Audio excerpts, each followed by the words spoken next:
Appetite for Horror. What is the history of metal and horror? Let's find out. My mom took me to see the original Jaws when I was really young, and it scarred me for life. The first VHS tape I ever had was Dawn of the Dead, and I would just let it play over and over all day long. I must have watched it thousands of times. The movie that affected me the most was Salem's Lot.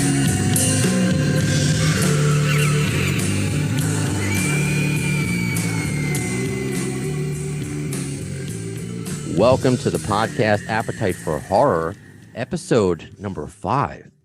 Only 5 episodes in, but we've already discussed the history of metal and horror with Ace Von Johnson of LA Guns, and now we have the director. Perhaps I should have had you on first, Mr. Mike Schiff, because it's. I have a lot of questions because when I follow Ace, we follow each other on Twitter on my home base podcast, Appetite for Distortion, which is about Guns N' Roses, and I saw him tweeting about this really cool documentary, which is just what I love, metal and horror. That's what I love, and just talking to him about it. Oh, that's finally coming out. I filmed them stuff a long time ago, and it just got me really curious to know the path to create this. So, Mike Schiff, director of the history of metal and horror, welcome to Appetite for Horror.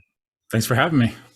Where are you located right now? Because you were probably pretty close. I'm in Forest Hills, Queens. I know you're a Bronx boy. Where are you? Yeah, I'm in the Bronx, northwest Bronx. Okay. Yeah. Are you like me? Are we celebrating together Aaron Judge returning to the Yankees? I guess if I was a baseball fan, okay, I probably would, but not much of a sports fan actually. Well, that's fine. I'm just thinking Bronx Bombers, and I get it. Yeah.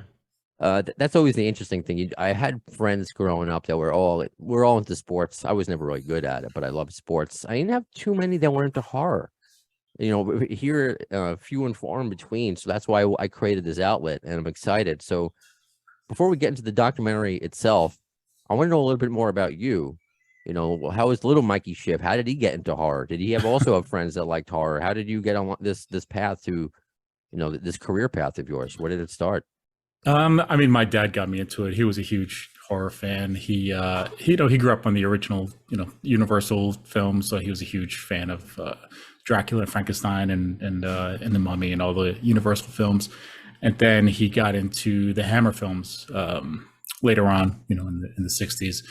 So he had always been a horror fan since he was a kid. And once he brought me into the world, I kind of got into it early on.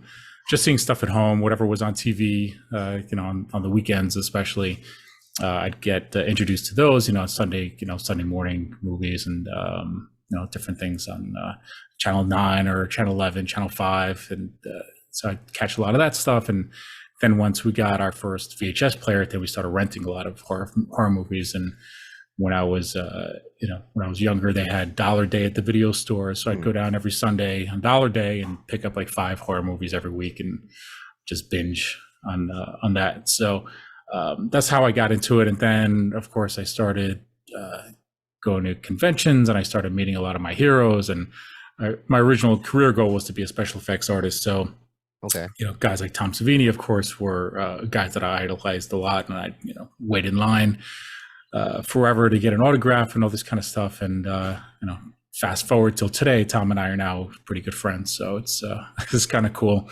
the way things kind of work out in life. But yeah, I mean, that's kind of how I got into horror initially. That's pretty special because something my dad got me into classic rock. That's how my career path as a radio person.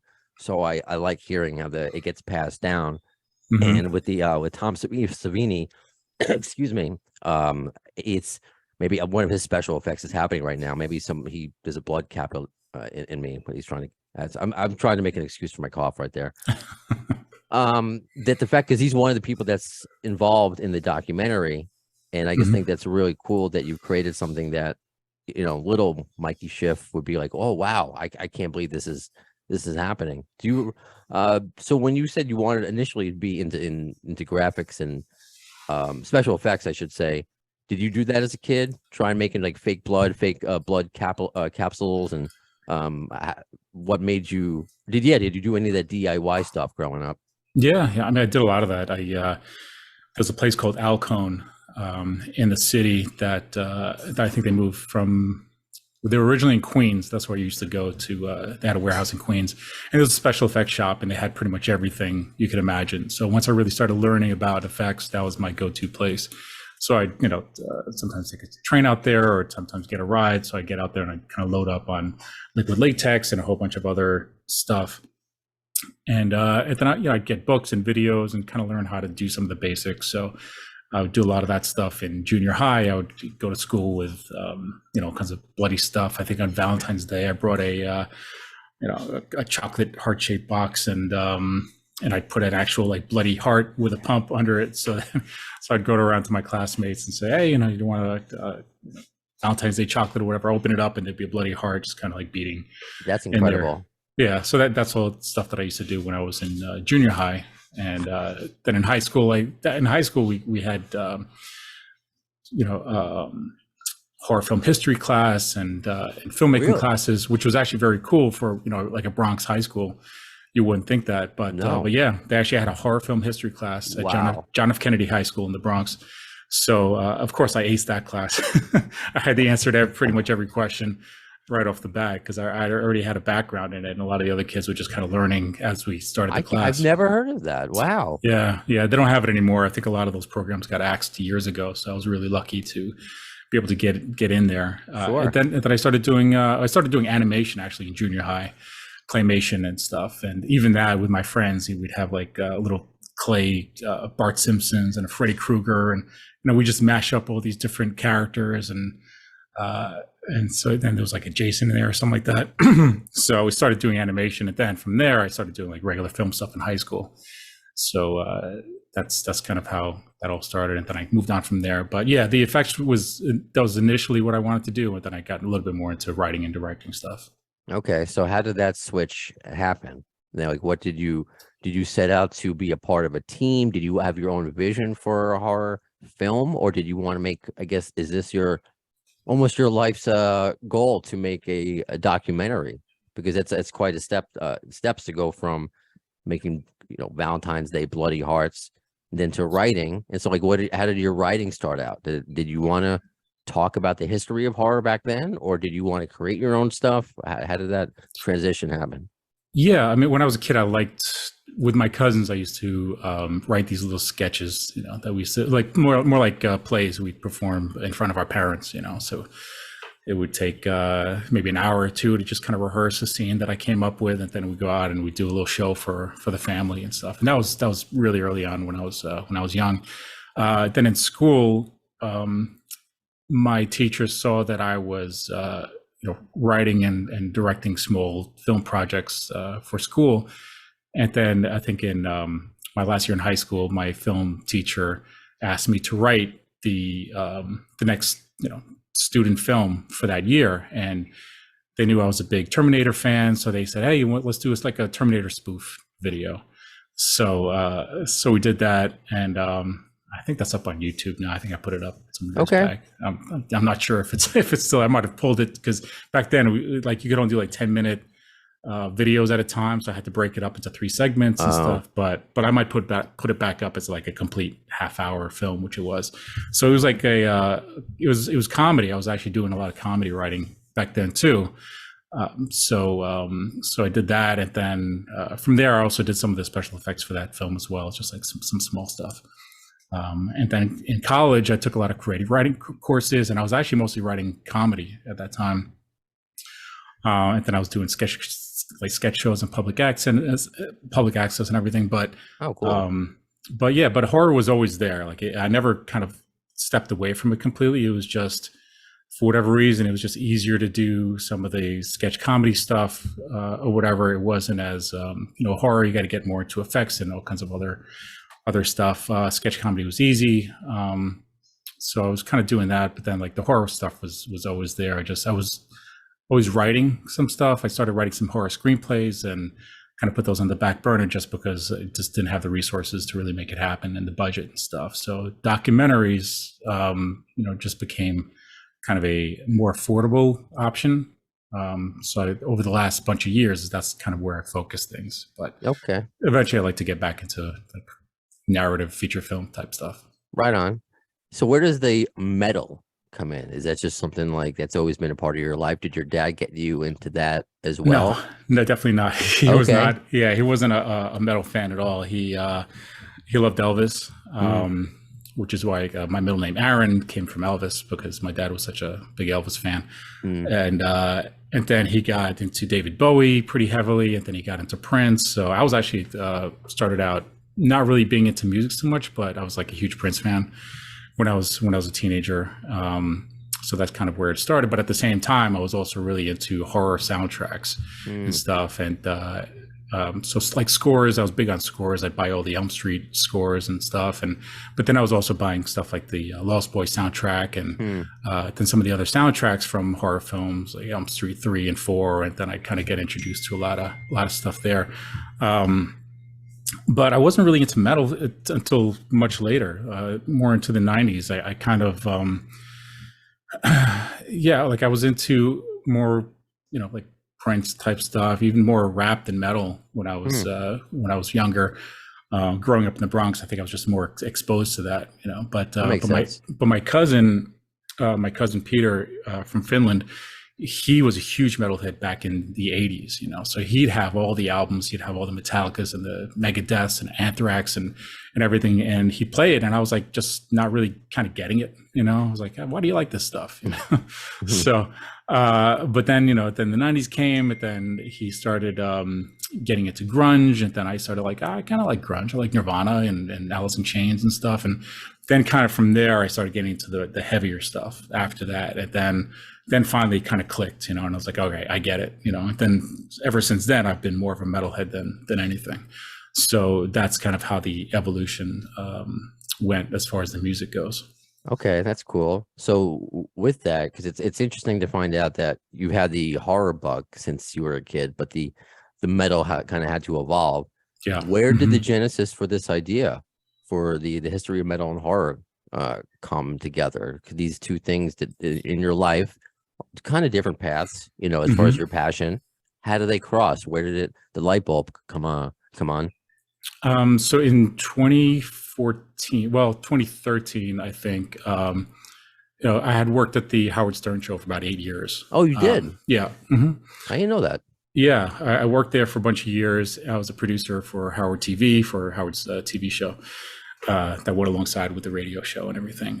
So through there, I became very good friends with Richard Christie, who later introduced me to his friend Robert Lucas, who is a producer out in LA. He was in Pittsburgh at the time, but he's like really well connected in the horror business. Like he knows everyone in the business for the most part. So I think I met him once at a Fangoria convention in 2009, and we just kind of hung out for a little bit. Didn't really keep in touch. But then we met again at a Metallica show in New York at the Apollo Theater. I think that might have been 2013. So from there, we did keep in touch, and he was at that time starting to work on the Tom Savini documentary Smoke and Mirrors, which is now available on disc as well. And so I did some shooting for that. They need a little extra shooting help, so I worked on that film. And from there, he's friendly with Kirk Hammett from Metallica, and Kirk was starting to put on his own convention called the Kirk Hammett's Fear Festival. So he had that show out in California, and so Rob called me up and said, "Hey, Kirk's putting on the show. Do you want to come out and help out? Maybe do some video photography or whatever?" I was like, "Yeah, absolutely." So I went out there, and for the whole weekend, what Kirk wanted to do was put together a show that brought together his two favorite things, heavy metal and horror, into a weekend of just music and horror stuff. And so he brought musicians and horror artists and everything into this thing. So afterwards, I was kind of like talking to Rob. I said, "Hey, there really hasn't been a documentary made on this connection between heavy metal and horror. Like, it's so obvious. It's like, here, we see it all the time." Right. But he's like, "Yeah, there really hasn't been a doc made on this." So I said, "Well, maybe it's time to do one." So started putting together some ideas, and with the connections that we both had, we started putting together a list of like, which heavy metal artists are big horror fans, and which ones really brought horror into their music, into their stage shows and everything. So we started with a list and started with getting interviews with people that we were already friendly with. I think Chris Jericho was actually the first interview. And I knew him personally because I had shot and edited his Fozzy Sandpaper video. Okay. Some years prior. So, I had Awesome. I had his contact and he knew me. So I reached out and said, hey, Chris, and I'm thinking about doing this doc. Would you want to be interviewed? I see that you're going to be performing at the Gramercy in Manhattan coming up. So maybe we could do it then. He's like, yeah, man, let's do it. So he was the first interview, and then I did some traveling, went out to LA, got a bunch of other people. And it wasn't too tough because we already had relationships with somebody. It wasn't like we were just coming out of the blue saying, hey, I'm thinking about doing this project. You don't know who I am, but I'd love to interview you. It's like, hey, so-and-so, we're friends and this and that. And then like Rob would make a lot of introductions and stuff. So that's how it all kind of came about. And yeah, it took about 6.5 years to put it together, but we got it done. That's a long time, but I'm glad that's cool that the connections that help, because I understand that as somebody in podcasting and radio, sometimes you know people, sometimes it's like, hey, you have no idea who I am, but I'm not crazy. This is my idea. Yeah. I mean, because you really got the who's who of everybody. I mean, Y2J, Jericho. I mean, obviously that's great, but I mean, bigger stars, Alice Cooper and John Carpenter, and you mentioned Tom Savini, Kirk Hammett. Obviously, I'm just going down your website right now, metalhorror.com, if I don't mention it. Anyone from it's gonna take me forever. It's a whole other episode. Corey Taylor and Keen Hodder, of course, from Friday the 13th. So I guess was there a balance? I guess did you want it from the metal world and the horror world? Do you have like exactly like, I don't know, 20 interviews from metal and 20 interviews from horror? How did you balance that out? And were there names that, because you could have taken maybe like 7.5 years. So I'm sure the list was longer maybe than what you got. Sure. Yeah. I mean, there were definitely people that I had in mind for this, that I was actively trying to get, and it just didn't work out for whatever reason, either scheduling problems, health problems, maybe lack of interest from management or whatever it was. So a lot of different things. And there was definitely a lot of waiting for interviews. I mean, it took me about a year to get Rob Zombie. Oh, wow. Well worth it though, of course. But that's what it was. It's like, I'm not paying anyone to be in it. They're volunteering their time. So it's like, all right, whatever your schedule permits is what we're going to work with. So yeah, so that's one of the big reasons why it took as long as it did. Okay. And there were more people that I would have loved to have included, and I could still be waiting, to try to make those happen. But at some point, you just got to let it, you got to get it out there. I mean, I think Right. 6.5 years is a long time, and there were a lot of people who contributed to the fundraising campaign back in 2015. Who would every now and then just kind of reach out saying, hey, it contributed back to your contributed to your campaign back in 2015, just wondering where the project's at and stuff. And I had to keep making excuses for why it wasn't done yet, so I just didn't want to have to keep dragging it out year after year, just hoping that I can get some more interviews, which may have never happened anyway. Then I would have just regretted throwing all that time away. Right. So yeah, I mean, people ask me too, like, well, if you're able to get Robert Englund or Ozzy or whatever, like, would you open up the project and maybe do a special edition? I was like, sure, if those things actually happen, then yeah, I mean, that option is always there. But right now, I mean, I got so fortunate to get everyone that I did get. So I think the project is pretty solid. People seem to be happy with it. And yeah, if the opportunity comes up to get some more big names in there, then I'm open to it. Which is great, because this definitely lends itself to just being opened up and continuing. And I just need to ask, because this name is on my head, because as I mentioned, this is the spin-off podcast of the mothership one, Appetite for Distortion, Guns N' Roses. Did you reach out to Slash? I mean, he's obviously a huge metal, a horror guy, and he works on movies, doesn't really talk about it. I think he has his own production company, but I mean, just one look at his social media, you would think that he's only about horror. So Yeah. Did you reach out to him at all? I tried. Didn't get past management. So I don't know if he even was aware of the project, or if the management just kind of put the kibosh on it. Hard to say. I don't want to point fingers and say, oh, this person prevented it from happening. Maybe he wasn't interested himself. I have no idea.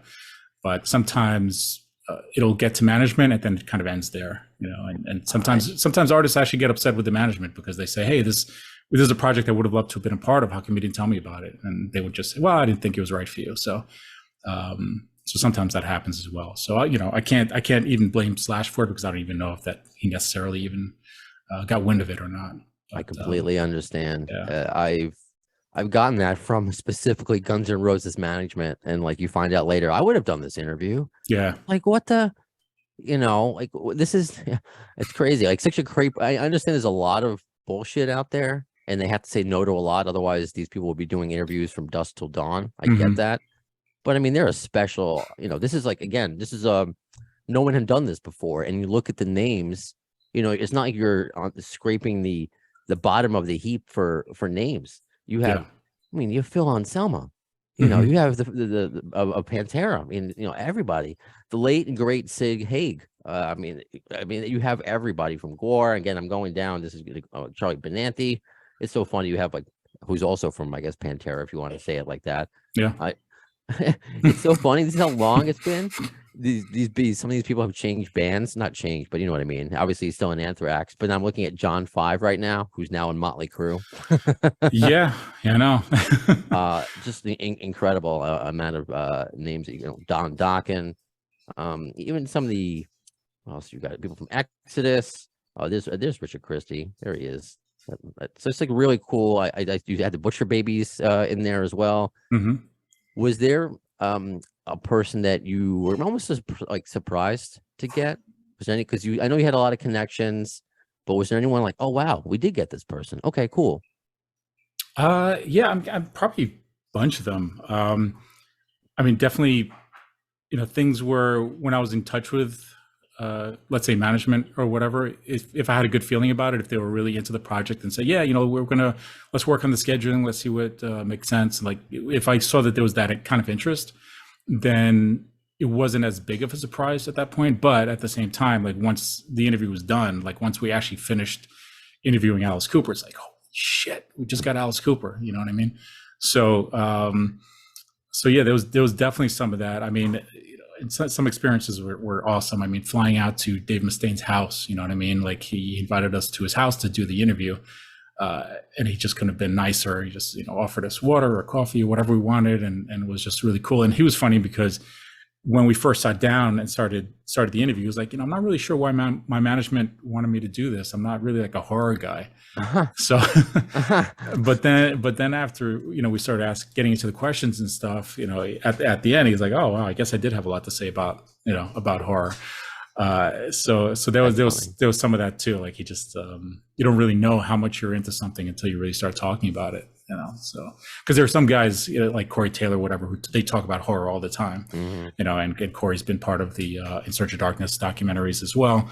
So he's on it, you know, he's whatever like is horror related, he's gonna get into it whenever possible. I forget the name of the movie. He made one. I watched it. It was a bunch of people from Slipknot made some schlocky horror movie, and I forget.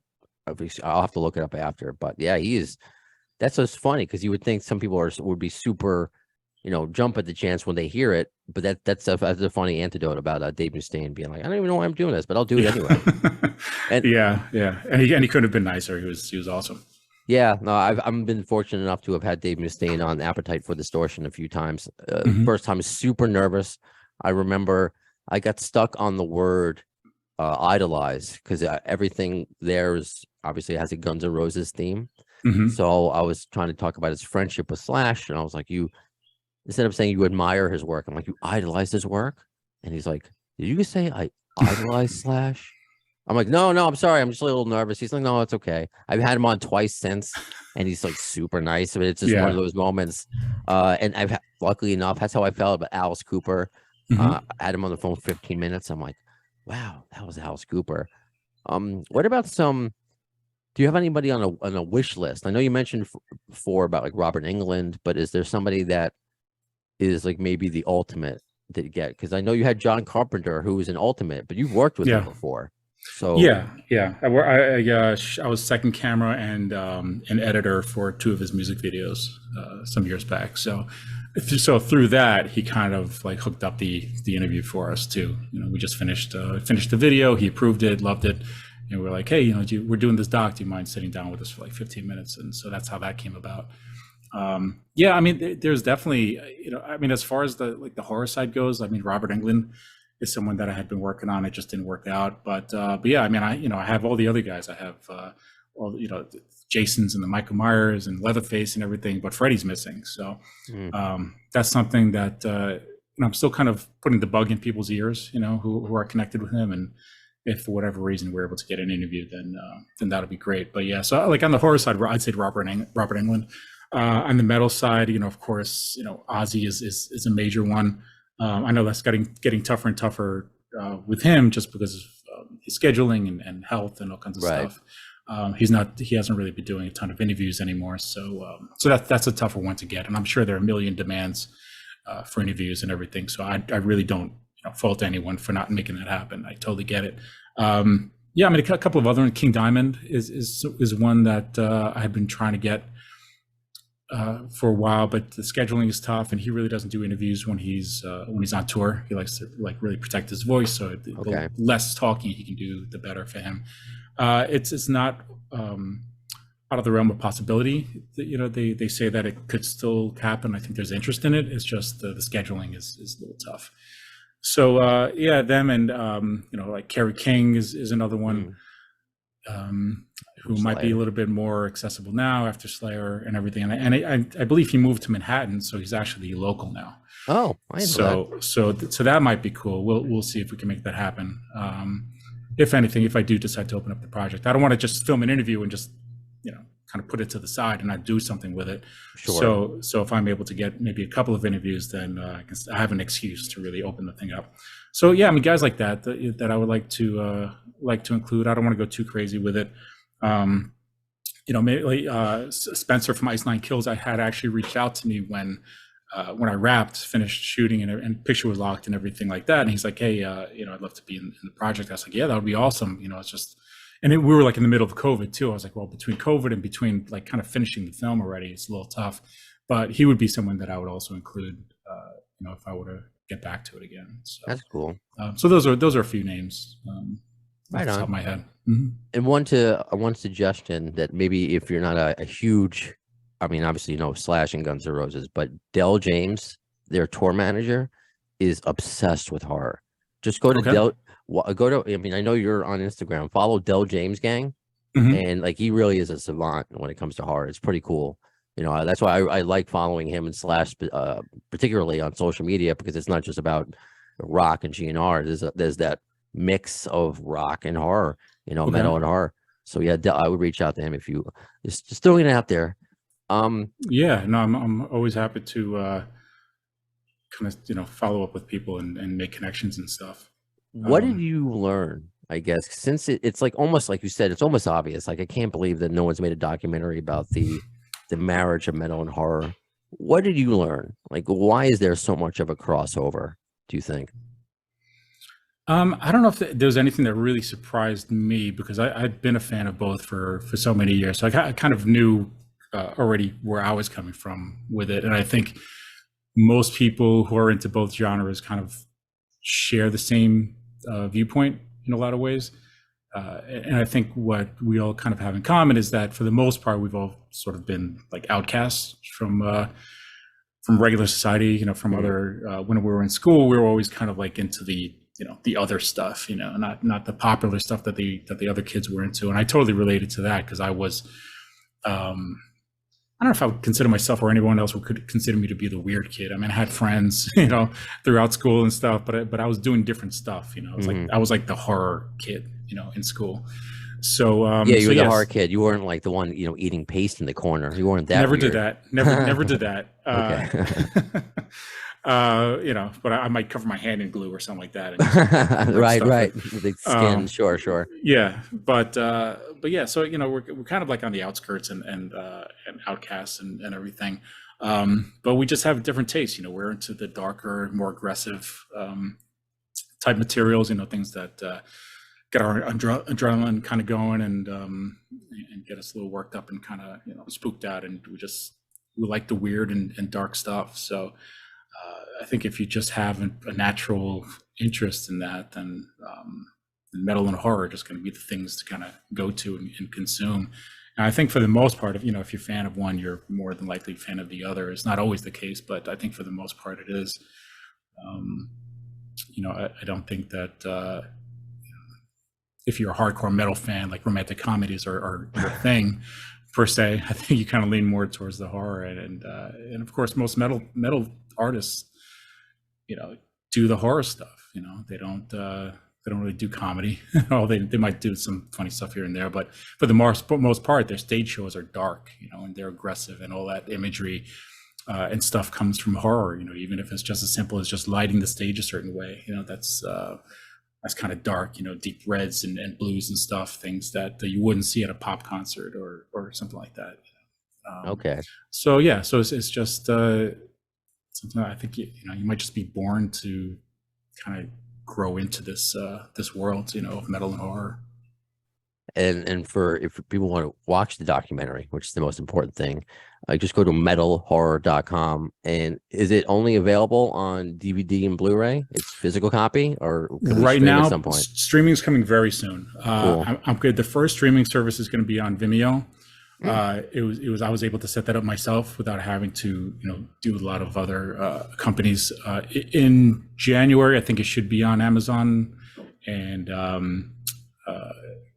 couple of other streaming sites. I think there are like 4 video on demand sites that it's going to be up on, and I'll announce all that. But the first one I'm going to be doing myself, so that I can pretty much put up anytime, and I think that's going to be maybe in about a week or 2. I'll get the streaming up there, so people will be able to go to Vimeo and rent or purchase the film from there. But yeah, for the time being, it's on physical media, DVD, Blu-ray. They're all region free, so anyone in the world can pick one up and they'll play wherever they are.